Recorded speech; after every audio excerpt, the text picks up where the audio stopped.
করেছে, এই জন্য আজকে আমার নৌকাটা এই পানির মধ্যে ঘুরতেছে। আল্লাহ আল্লাহ, কি নামটা দাদা?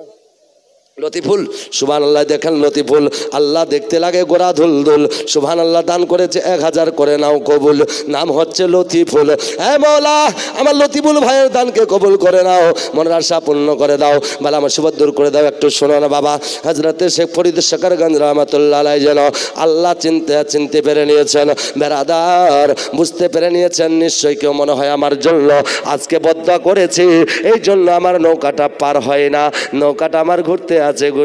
আল্লাহ আমিও দোয়া করি মাওলা, তুমি আমারও দোয়া কবুল করে নাও। আর যেখান থেকে দেখে তোমার বান্দা দোয়া করেছে, আমার জন্য বদদুয়া করেছে, আল্লাহ আমারও দোয়া কবুল করে নাও। আর তার মাথায় 2টা বড় বড় শিং লাগিয়ে দাও। জোরে বলি, বিশাল মজার ঘটনা। আচ্ছা, মহিলা দিকে চাদর নিয়ে গেছে, একটু দয়া করে মা বোনেরা আপনারাও দিবেন মাদ্রাসার জন্য, একটু মোটা হাতে দিবেন যাতে এই মাদ্রাসাটার কাজ ভালোভাবে হয়। বেরাদার একটু শুনুন, শুনতে গেলে সময় লাগবে ভাই, এমনি ধরপড় করলে হবে না, একটু শুনুন, মনোযোগ দিয়ে শুনবেন। হযরতে শেখ ফরিদ শাকারগঞ্জ রাহমাতুল্লাহ আলাইহি যেন দোয়া করলেন, যেমনি দোয়া করেছেন, উনার দোয়ার বরকতে ইনার নৌকা ঘুরতে আছে। আর ইনার দোয়ার কারণে আল্লাহর ওলির যেন মাথায় শিং লেগে গেছে। কিন্তু বেরাদার, যখন আল্লাহর ওলি মাথা ওই জানলার ফাঁক দিয়ে ভিতরে করতে লাগলো, কোনো মতেই জঙ্গলে আর যেন ওই জানলার ফাঁক দিয়ে ভিতরে আসে না মাথাটা, দেখে বড় বড় শিং। ওলি বলতেছে, আল্লাহ এটা কি হলো, এটা কি হলো? আল্লাহ তাবারাক ওয়া তাআলা বলেন, ও আমার বান্দা শুনো শুনো, যেটা তুমি আমার দরবারে দোয়া করেছিলে, আমি আল্লাহ তোমারও দোয়া কবুল করেছি। আমার ওই বান্দা যেটা দোয়া করেছে, আমি আল্লাহ তারও দোয়া কবুল করে নিয়েছি। আমি আল্লাহ তারও দোয়া কবুল করে নিয়েছি। বলে আল্লাহ তাহলে একটা কাজ করো, তুমি তোমার বান্দার নৌকাটা পার করে দাও। নৌকাটা পার হয়ে গেল। যেমনি নৌকাটা পার হয়ে গেল মুসলমান, সাথে সাথে কিছুক্ষণ পর আল্লাহর ওলি ভেবে নিয়েছে এবার ভালো দোয়া করেছে, আল্লাহ আমিও দোয়া করি, তার মাথার শিং 2টা খুলে দাও। মাথার শিং 2টা খুলে দেওয়া হলো। যেমনি খুলে দেয়, সাথে সাথে হযরতে শেখ ফরিদ শাকারগঞ্জ রাহমাতুল্লাহ আলাইহি যেন দরিয়া পার হয়ে গেল। দরিয়া পার হয়ে যাওয়ার পর আল্লাহর ওলির দরবারে যেন পৌঁছে গেল। একটা ঘর আছে, ঘরের ভিতরে আল্লাহর ওলি, আর বাইরে যেন খাদিম দাঁড়িয়ে আছে। খাদিমকে বলতে লাগলো, খাদিম ও খাদিম, দরওয়াজাটা খুলে দাও, আমি আল্লাহর ওলির সোহবত হাসিল করব, ওলির সঙ্গে থাকতে চাই, আমি কিছু শিক্ষা অর্জন করতে চাই। খাদিম বলেছিল, বেটারে আজকে হবে না, হবে না, তুমি ফিরে যাও, আগামী কালকে তুমি আসবে। জাহানারা প্রামাণিক। আচ্ছা, 200 টাকা দান করেছেন, ওনারা দান কবুল করুক, আল্লাহ পাকের কাছে দোয়া করি। বেরাদার আসুন আগের দিকে বাড়ি, তাড়াতাড়ি বলতেছি। বেরাদার হযরতে শেখ ফরিদ শাকারগঞ্জ রাহমাতুল্লাহ আলাইহি যেমনি বাবা ওই দেখা করবে আর কি, খাদিম বলছে, বেটা আজকে দেখা হবে না, বেটা তুমি আজকে ফিরে যাও, আগামী কালকে আসবে। হযরতে শেখ ফরিদ শাকারগঞ্জ রাহমাতুল্লাহ আলাইহি বলেছিলেন, ওগো চাচা, জীবনটা যদি চলে যায়, বহু কষ্ট করে আসলাম, যতক্ষণ পর্যন্ত আল্লাহর ওলির দেখা করব না, ততক্ষণ পর্যন্ত ফিরে আর বাড়ি যাব না। যেমনি ওই কথা বলতে নাই, দরজা খুলে দিল, দরজা খানা খুলে দিল। দেওয়ার পরে হযরতে শেখ ফরিদ শাকারগঞ্জ রাহমাতুল্লাহ আলাইহি যেন আল্লাহর ওলি দরবারে চলে গেল। যাওয়ার পরে সালাম করলেন, করার পরে বলছে, হুজুর হুজুর, আমি আপনার সঙ্গে থাকতে চাই, আপনার সোহবত হাসিল করতে চাই, আপনার কাছে মুরিদ হতে চাই। হুজুর আপনি কি আমাকে রাখবেন, দয়া করে বলুন। আলহামদুলিল্লাহ, আলহামদুলিল্লাহ। মেয়ের জন্য এবং বউর জন্য, নিজের স্ত্রীর জন্য দেখেন কেমন স্বামী। এই জন্য তো কই বলেছেন, ওরে আকাশেতে সূর্য নাই রে,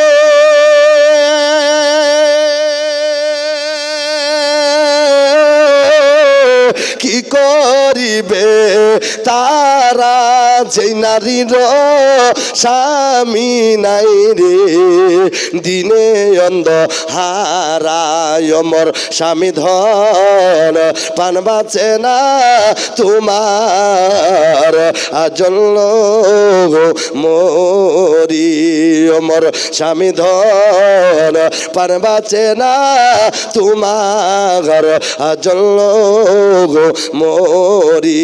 যে দেশেতে নদী নাই রে, কি করিবে কূপে যে নারীর স্বামী নাই রে, কি করিবে রূপে ওমর স্বামী ধন পান বাঁচে না তোমার আজল মরি। কাঁদিস না মা কাঁদিস না গে আসুক যত দুঃখ, আর নামাজ শেষে করবি দুয়া মা পাবে রে তুই সুখ। জোরে বলি। বেরাদার বাবা দিয়েছেন বেটির জন্য এবং স্ত্রীর জন্য আলহামদুলিল্লাহ 1000 টাকা দান। আমি দোয়া করব ভাই যাবার সময় একসঙ্গে বারবার। রবীন্দ্রনাথ রায় 1111 টাকা দান। দেখেন দেখেন রবীন্দ্রনাথ রায় 1111 টাকা দান করেছেন। আহা কত ভালোবাসা, কত মহব্বত। এর একজন সাথীকে হতে পারবেন যে আমি 1100 টাকা দান করব? আছেন কোনো যোগ্য ভাই? 2100 টাকা একটা পেলাম, 1100 টাকা পাবো কারো কাছ থেকে? যে আমি ওই মাদ্রাসা ঘরের জন্য, রসুলের ঘরের জন্য, শিক্ষা অর্জন করার জন্য, বাচ্চারা যাতে পড়তে পারে, আমি 1100 টাকা দান করব পকেট থেকে। আমি আপনাদের ঘর চাইছি না, বাড়ি চাইছি না, জমি চাইছি না, সম্পদ চাইছি না, আপনাদের পকেট থেকে মাত্র 1100 টাকা চাচ্ছি। 11 জন লোক দেখি তো ভাই, পারবেন দিতে 1100 টাকা করে? মাত্র 1100 টাকা, বহু টাকা চলে যায়। একটা ইঞ্জেকশন করতে গেলে বর্তমানে 11,000 টাকার বেশি। যদি বলে যে ইঞ্জেকশনটা আপনাকে করতে হবে নাহলে বাঁচবেন না, বলে দাম কত ডাক্তার সাহেব? বলে 11,000, সাথে সাথে বের করে দিবেন বাঁচার জন্য। আল্লাহ যদি আপনাকে ওই ইঞ্জেকশনটা না লাগাবার জন্য তৌফিক দান করে, আমি দেখতে চাই 1100 টাকা 11টা লোকের কাছ থেকে আমার গস পাকের মহব্বতি, শেখ ফরিদের মহব্বতি, রসুলের ঘরের মহব্বতি, যোগ্য বাপের বেটা, মায়ের সন্তান। হুজুর আমার মার কাফনটা দিতে পারিনি, আজকে আমি 1100 টাকা দান করতে চাচ্ছি, হুজুর একটু দোয়া করবেন আমার মা যাতে জান্নাতবাসী হয়। আছেন কেউ দেবার মতো যোগ্য বাপের বেটা? কেউ নাই ভাই 1100 টাকা দিতে পারবেন না? 1100 টাকা একজন ভাই দেখেন কত মহব্বতের সাথে 1111 টাকা দান করেছেন। আমাদের মধ্যে কেউ এরকম নাই যে আমরাও সাথী হব, আমরাও এই জায়গাতে দান করব। ভাই দেওয়ার মতো কেউ নাই। 1100 টাকা দিতে পারবেন না? একটা লোক হবে না? যদি টাকা আনেননি তো লিখিয়ে দিবেন নামটা, যে হুজুর আজকে আমার কাছে নাই, আমি আগামী কালকে দিব, আগামী বছরে দিব, সেটাই মেনে নিব। আছে কারো কাছে? নারে তাকবীর। এরা দিবেও না, নারাও লাগাবে না। নারাও লাগাতে জানেন না নাকি? নারে তাকবীর, নারে রিসালাত, ইয়া রাসূলুল্লাহ, আনকারী জিন্দাবাদ, আনকারী জিন্দাবাদ।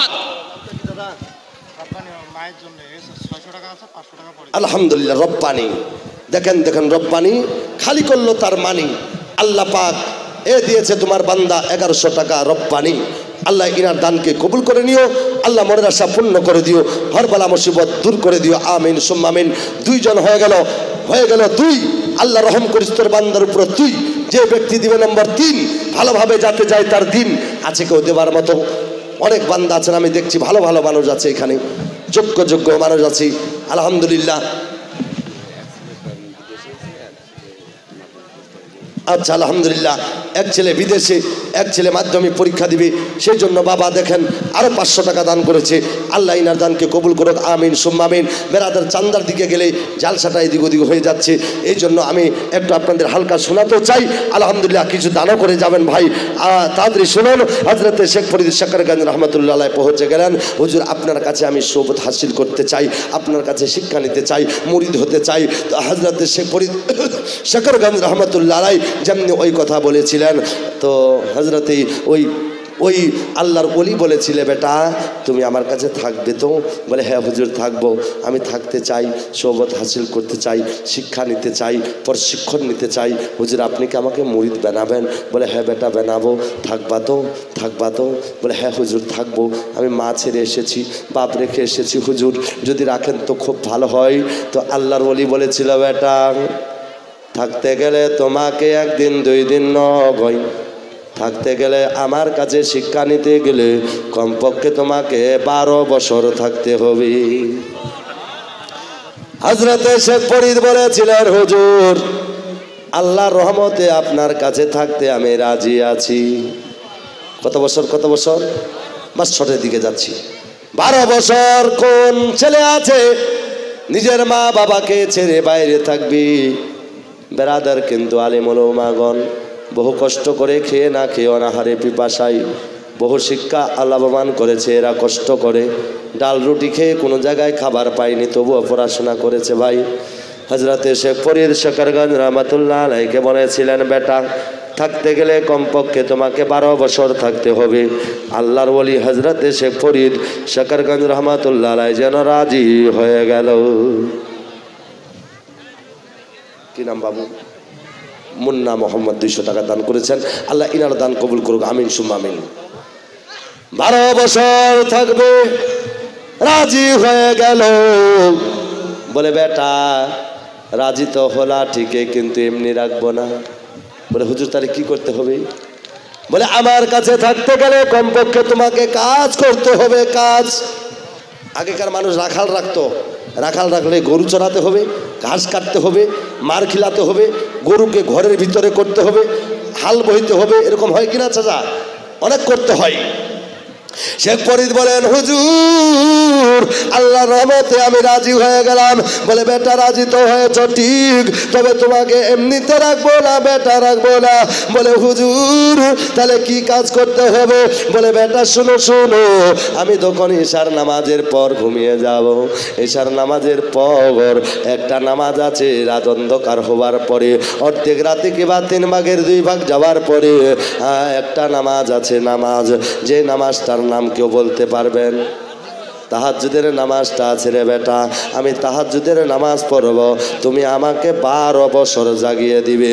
তুমি জাগিয়ে দেওয়ার পর আমি প্রত্যেক দিন তোমার জাগাবার পরে নামাজ পড়ব।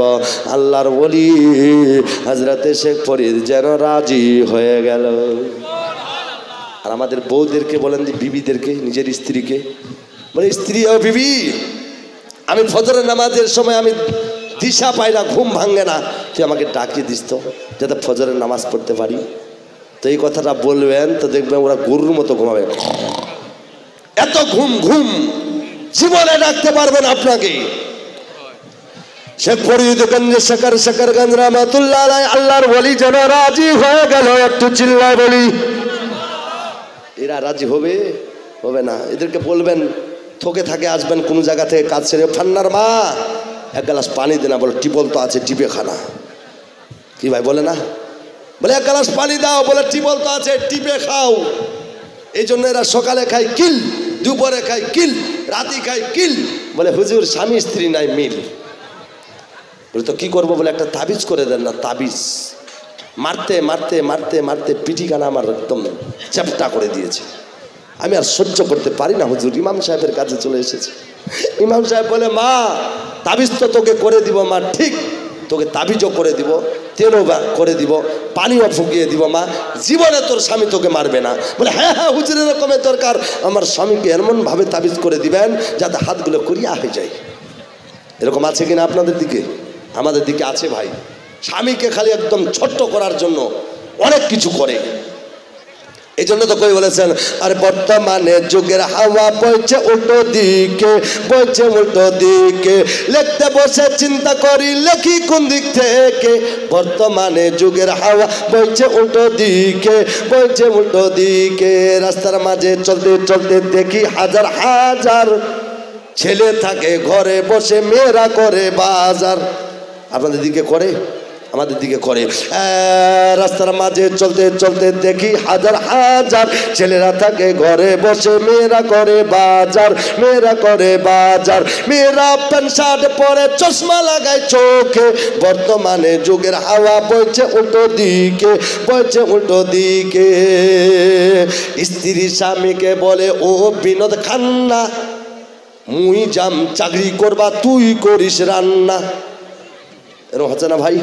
স্ত্রী স্বামীকে বলে ও বিনোদ খান্না, আমি যাব চাকরি করতে, তুমি করবে রান্না।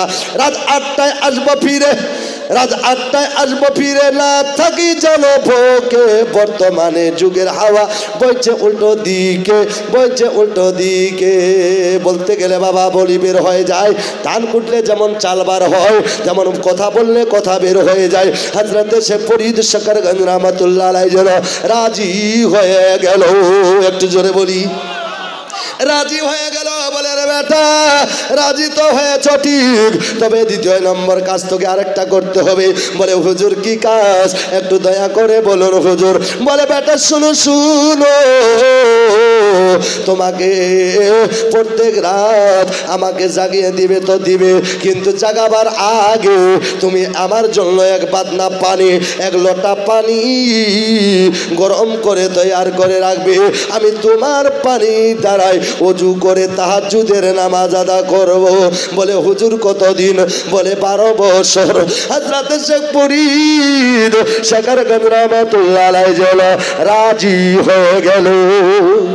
আর একটু জোরে, কত বছর? কত বছর?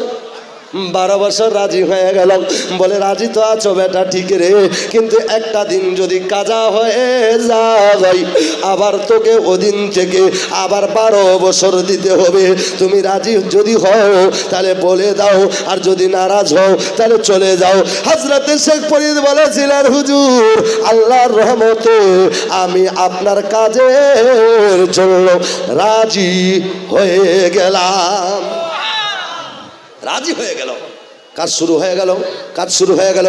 1 রাত চলে গেল, 2 রাত চলে গেল, 5 রাত চলে গেল, 1 মাস চলে গেল, 2 মাস হয়ে গেল, 5 মাস হয়ে গেল, 7 মাস হয়ে গেল, 8 মাস হয়ে গেল, 10 মাস হয়ে গেল, 12 মাসে 1 বছর হয়, 12 মাস হয়ে গেল, 12 মাস হয়ে গেল, 1 বছর হয়ে গেল, 2 বছর হয়ে গেল, 5 বছর হয়ে গেল, 7 বছর হয়ে গেল, 8 বছর হয়ে গেল, 10 বছর হয়ে গেল, 11 বছর হয়ে গেল, 11 বছর 11 মাস 29 দিন হয়ে গেল। একটু জোরে বলি, কতদিন হলো ভাই? 11 বছর 11 মাস 29 দিন যদি হয়, তাহলে 12 বছর পুকাতে আর কতদিন লাগে? আর মাত্র একটা দিন বাকি।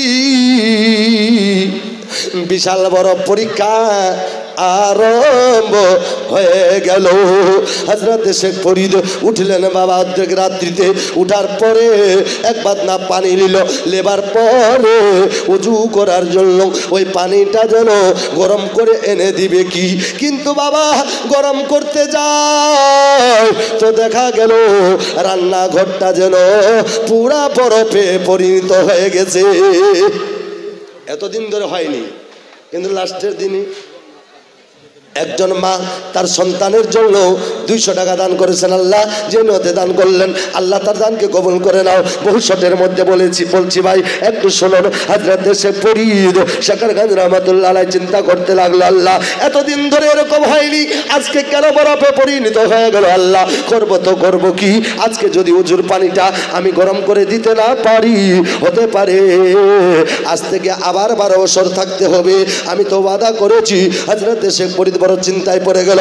চিন্তা করতে করতে এইভাবে গেল, পুরা শহরটাতে ঘুরলো, কিন্তু পানি পেল না। কিন্তু বাবা গরম আগুন পেল না। আগুন খুঁজতে লাগলো। আগুন না পেলে বাবা পানি গরম করা যায় না, আগুন না পেলে রান্না করা যায় না, আগুন না পেলে চা বানা যায় না। হযরতে শেখ ফরিদ বড় চিন্তা করতে লাগলো। একখানা নিরিবিলি জায়গাতে বসিয়া আল্লাহ রাব্বুল আলামিনের কাছে দোয়া করতে লাগলো, ওগো রাব্বুল আলামিন আজকে আগুন পেলাম না, যদি আগুন না পাই মওলা, আমি তোমার দরবারে দোয়া করি আজকের রাত্রিটা যাতে কোনো দিন আর দিন না হয়। জোরে বলি, আর একটু জোরে। আজকে রাত্রিটা যাতে আর দিন না হয়। এভাবে বাবা শটে বলে দি হযরত শেখ ফরিদ শকরগঞ্জ রহমতুল্লাহ আলাইহি আগুন খুঁজতে লাগলো, খুঁজতে খুঁজতে বাবা ওই দরিয়ার কাছে চলে গেল। দেখে বাবা দরিয়ার এপার থেকে আল্লাহর কি রহমত, দরিয়ার এপার থেকে দেখা যায় দরিয়ার ওপারে একটা ঘর, ঘরের জানলার ফাঁক দিয়ে যেন একটা আগুনের ঝলক দেখা যাচ্ছে। আগুনের ঝলক দেখিয়া হযরত শেখ ফরিদ চিন্তা করতে লাগলো, আগুন তো দেখা যায় কিন্তু নৌকা নাই, মাঝি নাই, ঘাট নাই, ব্রিজ নাই, কেমন করে পার হওয়া যায়। হযরত শেখ ফরিদ দেখলেন দরিয়ার কাছে গিয়ে মোটা মোটা ডাল মনে হয় ভাসে আসতেছে। ডাল মনে করিয়া হযরত শেখ ফরিদ যেন দরিয়ায় ঝাঁপ দিয়ে পড়ে গেল। যেমনি দরিয়ায় পড়ে যায় দেখা গেল ওটা কোনো ডাল নয়, মরা মরা মানুষগুলো, মরা মানুষের ওই লাশগুলোকে ধরিয়া আল্লাহর ওলি শেখ ফরিদ যেন কোনো মতে পার হয়ে গেল। পার হয়ে যাওয়ার পর আস্তে আস্তে করে বাবা চলে যাচ্ছেন ওই যে জায়গাতে ঘরটা দেখা যায়, যে জায়গাতে আগুনের ঝলকটা দেখা যায়। চলে যায়, যেমনি চলে গেল, যাওয়ার পরে দেখে চতুর্দিকে বাউন্ডারি দিয়ে ঘেরা একখানা আছে দরওয়াজা। দরওয়াজার কাছে দাঁড়িয়ে গেল এত রাত্রিতে। হযরত শেখ ফরিদ ডাকতে লাগলো, মা মা তোমরা কেউ আসো নাকি মা? মা আমি একজন অসহায় ব্যক্তি গো মা, তোমাদের যদি দয়া হয়, তোমাদের যদি ময়া হয়, একবার দরওয়াজাটা খুলে দাও। বেরাদার যেমনি আওয়াজটা পেতে নাই, কোনো একজন মহিলা এসে দরওয়াজা দিল খুলে, যেমনি খুলে দিল সঙ্গে সঙ্গে বলে, যুবক রে, এ যুবক তুই আমার আরামের বিছানাকে হারাম করতে এসেছিস, তুই আমার আরামের বিছানাকে কেন তুই এরকম করতে এসেছিস? বল বল, যা যা ফিরে যা। যুবক, কেন এসেছি আমার দরওয়াজার কাছে বল। যুবক বলেছিলেন, হুজুর ওগো মা আমি বড় অসহায় পড়ে গেছি মা। ওগো হযরত শেখ ফরিদ বলেছিলেন, মা আমি অসহায় ব্যক্তি মা, তোমার দরবারে এই জন্য এত রাত্রি এসেছি মা। বলে কিসের জন্য এসেছ? বলে ওই যে আগুনটা দেখা যাচ্ছে মা গো, একটু যদি দাও আমার বহু উপকার হবে। হযরত শেখ ফরিদ ওই কথা বলতে দেরি মহিলাটা বলেছিলেন, যুবক রে আগুন তো নিবা ঠিকই, মহিলাটা ছিল বেশ্যা, মহিলাটা ছিল দেহ ব্যবসাকারিনী, মহিলাটা ছিল ইহুদিনী, মহিলাটা কোনোদিন আল্লাহকে চিনেনি, নবীর কলমা পড়েনি, মহিলাটা কোনোদিন আল্লাহ রসুলকে জানে না। বেরাদার মহিলাটা বলেছিলেন, যুবক কিসের জন্য এসেছিল? এসেছ বলো বলো। বলে মা একটু আগুনের জন্য এসেছি, তোমার যদি দয়া হয়, তোমার যদি ময়া হয় তাহলে একটু আমাকে আগুন দিবা। যুবক বলে যেমনি ওই কথা বলেছিল, মহিলাটা বলেছিল, যুবক শুন শুন, আগুন নিবা তো যদি আগুন নাও তাহলে আমার কাছে তোমাকে একটা রাত থাকতে হবে। যদি একটা রাত থাকো, আমার মনের তৃপ্তি মেটাতে পারো, আমার মনের চাহাত মেটাতে পারো, তাহলে তোমাকে আগুনটা দিয়ে দিব। শেখ ফরিদ বলেছিলাম, মা এটা কোন কথা বললে মা? আমার কি ইমানটা নষ্ট করবে মা? আমার কি আমলটা বরবাদ করে দিবে মা? ও মা তোমাকে মা বলেছি মা, তোমার সন্তান যদি তোমাকে মা বলতো তাহলে কি তুমি ওই কথাটা বলতে মা? মা এটা কেমন কথা? আগুন দিলে দাও, নইলে আমি ফিরে চলে যাব, কিন্তু ইমানটা নষ্ট করতে পারবো না। জোরে বলি, আগুন দিলে দাও, ইমানটা নষ্ট করতে পারবো না। তখন মহিলাটার মনে একটু বাবা কেমন কেমন হলো। বলে, বেটা ঠিক আছে ঠিক আছে যুবক, যেহেতু তুমি আমাকে মা বললে আমি তোমাকে বেটা গ্রহণ করে নিলাম। বেটা বল বল এখন কি চাইতেছো? বলে, মা গো একটু যদি দয়া হয়, একটু যদি ময়া হয়, আমাকে একটু আগুনটা দিয়ে দাও। নারায়ে তাকবীর, নারায়ে তাকবীর, নারায়ে রিসালাত, ইয়া রাসূলুল্লাহ, নারায়ে রিসালাত, ইয়া রাসূলুল্লাহ। উলামায়ে আহলে সুন্নাত জিন্দাবাদ, উলামায়ে আহলে সুন্নাত, জিন্দাবাদ। নারায়ে তাকবীর,